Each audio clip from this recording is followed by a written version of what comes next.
China, where the coronavirus outbreak first erupted in December, logged fewer new infections on Thursday, but measures restricting movement across the country have tightened in some places due to fear of imported cases. China had 35 new cases of the disease on April 1, all of which were imported, the National Health Commission said on Thursday.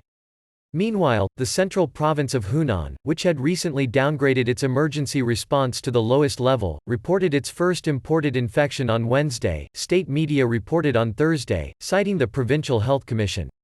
Chinese authorities remain concerned about the risks posed by imported cases of COVID-19, and have in recent days banned foreign passport holders from entering and ordered a sharp reduction in the number of international flights.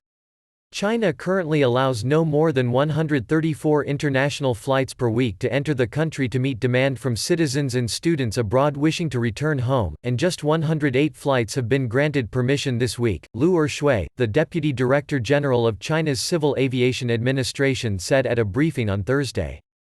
A total of 1.6 million Chinese students study overseas, including 410,000 in the United States, 230,000 in Canada and about 220,000 in the United Kingdom, Ma Jiaoshu, China's Vice Minister of Foreign Affairs, said at the same briefing. Of those, 1.42 million are still abroad.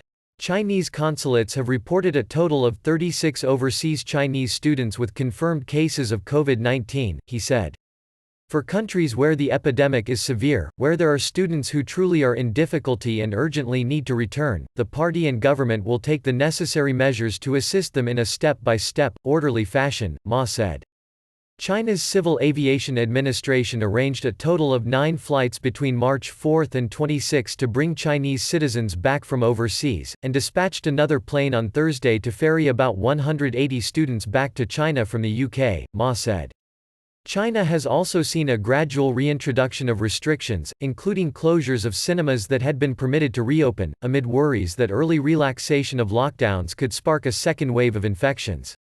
On Wednesday, a county in the central province of Henan said it had banned people from leaving without proper authorization, and prevented residents from leaving their homes for work without clearance following several cases of coronavirus infection in the area. The number of new asymptomatic cases fell sharply to 55 on April 1, from 130 the day before. Users of Chinese social media have expressed fear that carriers with no symptoms could be spreading the virus unknowingly, especially as authorities ease curbs on travel for previous hotspots now that infections have subsided. Last week, WHO epidemiologist Maria van Kerkhove said symptomatic patients were the main drivers of transmission, while most of those classified as asymptomatic developed symptoms a few days after diagnosis.